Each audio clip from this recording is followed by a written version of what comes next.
नमस्कार साथियों, अखरोट के क्या फ़ायदे होते हैं, वालनट के बेनिफिट और उसका न्यूट्रिशनल प्रोफाइल कैसा है, उसके अंदर क्या क्या चीज़ें होती हैं, उसके बारे में इस वीडियो में जानकारी दूंगा। और ये भी कि इसके अंदर फैट चूँकि ज़्यादा होता है तो क्या हार्ट के पेशेंट इसको ले सकते हैं कि नहीं ले सकते। तो वालनट की बात करें तो जैसे बादाम, काजू, पिस्ता पॉपुलर है अपने देश में, ऐसे ही अखरोट को खाया जाना पॉपुलर है। अब अखरोट की अगर न्यूट्रिशनल प्रोफाइल की बात करें तो इसका अगर 100 ग्राम लिया जाए तो 100 ग्राम में इसमें फ़ैट काफ़ी ज़्यादा मात्रा में है, 65 ग्राम है। और उसी की वजह से बहुत सारे लोग डरते हैं इसको खाने से कि कहीं मोटापा ना हो जाए या दिल की बीमारी ना हो जाए, या दिल की बीमारी है तो कहीं बिगड़ ना जाए। तो आपको मैं बताना चाहूँगा कि इसमें 100 ग्राम में 65 ग्राम फैट तो है। अब फैट के अंदर कैलोरी भी ज़्यादा होती है, तो 100 ग्राम जो वालनट रहेगा, अखरोट रहेगा, उसमें 650 हो जाता है। मतलब ये कैलोरी डेंस फूड है। तो यंग लोगों के लिए तो बढ़िया है, ताकत स्टेमिना बढ़ाने के लिए शरीर के अंदर कैलोरी की डिमांड पूरी हो जाएगी। और यंग लोगों में चूंकि काम वगैरह करते हैं तो वो फैट का डाइजेशन भी उनके अंदर हो जाता है या यूटिलाइजेशन हो जाता है। ये जो फैट है वो बेकार वाला फैट नहीं है, अच्छा फैट है। वो फैट नहीं है जो हमें तले भुनी चीज़ों से मिलता है, बाहर का जो तेल मसाला रहता है या जो हमें बेकरी की दुकान में मिलता है, वो वाला फैट नहीं है। इसके अंदर अनसैचुरेटेड फैटी एसिड है। 65 ग्राम में लगभग 47 ग्राम तो इसके अंदर पूफा है, पॉली अनसैचुरेटेड फैटी एसिड, जो कि एक अच्छा फैट माना जाता है। और थोड़ी मात्रा में इसके अंदर मूफा है, मोनो अनसैचुरेटेड फैटी एसिड, और थोड़ी मात्रा में सैचुरेटेड फैट है। और ट्रांस फैट 0 है। तो सैचुरेटेड फैट और ट्रांस फैट को हम लोग बेकार मानते हैं, क्योंकि इसके अंदर ट्रांस फैट तो 0 है, नहीं होता, और सैचुरेटेड फैट भी कम है। इसीलिए इसके अंदर जो भी फैट है, चाहे पूफा हो चाहे मूफा हो, दोनों को हेल्दी फैट, अच्छा फैट बोला जाता है। हमारे शरीर की लगभग सारी सेल्स को फैट की ज़रूरत होती है। ऊपर की जो उसकी कवरिंग है उसमें फैट चाहिए, और तमाम तरह के जो शरीर के अंदर रिसेप्टर, एंजाइम, हार्मोन होते हैं उनमें भी फैट चाहिए, लेकिन वो फैट अच्छी तरह का होना चाहिए। स्पेशली जो इसके अंदर पूफा है उसमें एक होता है ओमेगा 3 फैटी एसिड। अभी ओमेगा 3 फैटी एसिड के भी अपने अलग हेल्थ बेनिफिट हैं। ये एंटी इन्फ्लेमेटरी और एंटी ऑक्सीडेटिव जैसा काम करता है। तो शरीर की जो क्रोनिक या लंबे समय में बुढ़ापे में जो बीमारियां होती हैं, शरीर में जो बुढ़ापे में चेंजेस आते हैं, उससे ये बचाता है।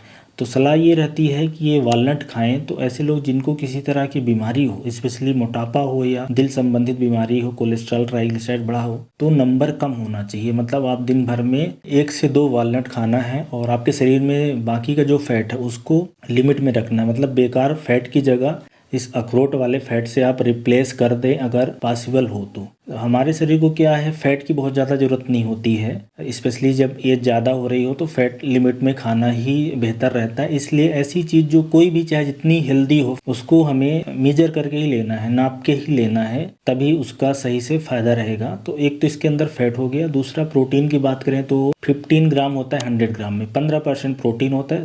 शरीर में प्रोटीन बहुत ही इंपॉर्टेंट है। हर तरह के, चाहे मसल्स हो, हड्डियां हो, ब्रेन हो, नर्व हो, ब्लड वेसल्स हो, या कोई भी तरह की जो सेल्स नई बनती है, उसके लिए प्रोटीन चाहिए। तो प्रोटीन मसल्स बनाने के लिए, ताकत बढ़ाने के लिए चाहिए। तो प्रोटीन भी 15 ग्राम के आसपास है, जो कि प्लांट ओरिजिन के फूड है उसमें इसी रेंज का होता है। फाइबर की बात करें, इसमें अराउंड 100 ग्राम में 7 ग्राम के आसपास होता है। और ये फाइबर आपके आंत को ठीक रखने के लिए सही रहता है। और फाइबर की वजह से जो शुगर के पेशेंट रहते हैं उनमें ग्लूकोज भी तेजी से नहीं बढ़ने पाता। मतलब आपके खाने में से आपके ब्लड के अंदर तेजी से नहीं जाएगा। और फाइबर की वजह से एसिडिटी, गैस, कब्ज, इन सब में भी मदद मिलती है, और कोलेस्ट्रॉल कम करने में भी मदद मिलती है। और जिसके अंदर कार्ब होता है वो ज़्यादातर कॉम्प्लेक्स कार्ब होता है, मतलब धीरे धीरे डाइजेस्ट होकर शरीर के अंदर जाता है। इसलिए डायबिटीज के व्यक्तियों में वालनट को लिया जा सकता है। तो हमने ये देखा कि वालनट बहुत ही एक न्यूट्रिशियस चीज़ है, क्योंकि इसके अंदर फैट ज़्यादा है। इसलिए कुछ लोगों को इसको कम खाने की, या हो सकता है अगर उनका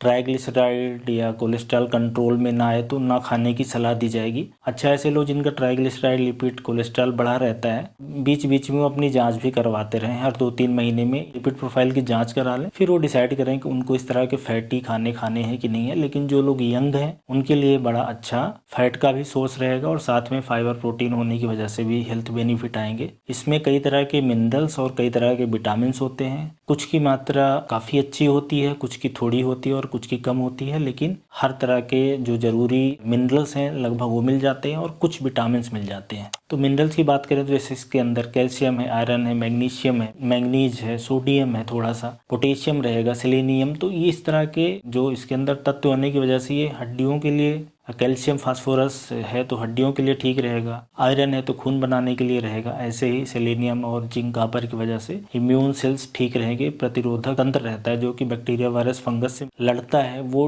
ठीक से काम करेगा। और विटामिन की बात करें तो इसमें विटामिन ई अच्छी मात्रा में है, उससे विटामिन ई एक तरह का एंटीऑक्सीडेंट है और साथ में हमारे शरीर के और भी बहुत सारे जैसे कि स्किन है, हेयर फॉलिकल है या रिप्रोडक्टिव सिस्टम है उसके लिए विटामिन ई की जरूरत होती है। तो ये विटामिन ई भी है और इसके अंदर थोड़ा सा विटामिन सी भी है, थोड़ा सा विटामिन के भी है और जो बी ग्रुप के विटामिन है वो भी थोड़ी मात्रा में है, जैसे कि विटामिन B1 है, B2 है, B3 है, विटामिन B5 है, फोलेट है। तो ये सारे थोड़ी थोड़ी मात्रा में है। तो जो इन विटामिन के हमारे शरीर में रोल होते हैं वो फायदा मिल जाएगा। और इसके अलावा इसके अंदर होता है एंटीऑक्सीडेंट। अब एंटीऑक्सीडेंट ऐसा कंपाउंड है जो कि हमारे शरीर में ऑक्सीडेटिव स्ट्रेस को कम करता है और एंटी इन्फ्लेमेटरी भी होता है। तो जो लंबे समय में बीमारियां होती हैं जैसे कि अर्थराइटिस है, कैंसर है या दिमाग के अंदर कई तरह की बीमारियां होती हैं, न्यूरो डिजनरेटिव भूलने की बीमारी है या आंख के अंदर बीमारी होती है, हार्ट के अंदर होती है, किडनी के अंदर होती है, जो लंबे समय में बीमारी धीरे धीरे इन्फ्लेमेशन की वजह से होती है, उसको ये पॉलीफिनोलिक जो कंपाउंड है वॉलनट में वो रोकने से मदद करते हैं। और साथ में जो कि मिनरल्स, विटामिन, फाइबर है जो कि एंटीऑक्सीडेंट जैसा काम करता है, इन्फ्लेमेशन कम कराता है। तो इस तरह की बीमारियों में भी इसका फायदा रहेगा। वॉलनट के क्या फायदे हैं अगर इस पे आ जाएं तो चूंकि मैंने ज़्यादातर इसका न्यूट्रिशनल प्रोफाइल तो बता दिया है कि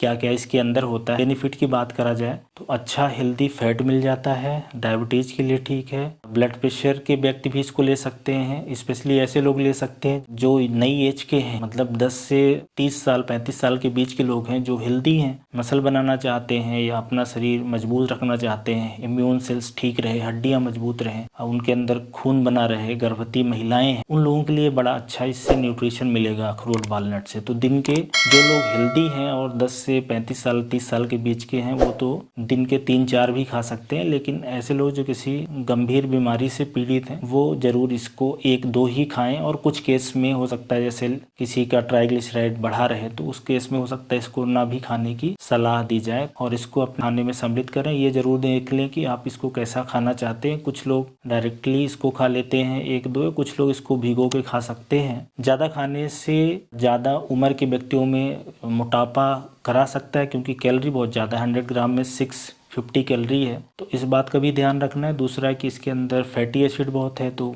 एक उसका भी हमें ध्यान रखना होता है। और तीसरा महंगा भी है। जो हेल्दी लोग हैं वो 3-4 तक खा सकते हैं और जो लोग किसी बीमारी से पीड़ित हैं तो दिन भर में 1 से 2 वालनट अखरोट खाएं। तो ये इसका न्यूट्रिशनल प्रोफाइल और हेल्थ बेनिफिट था।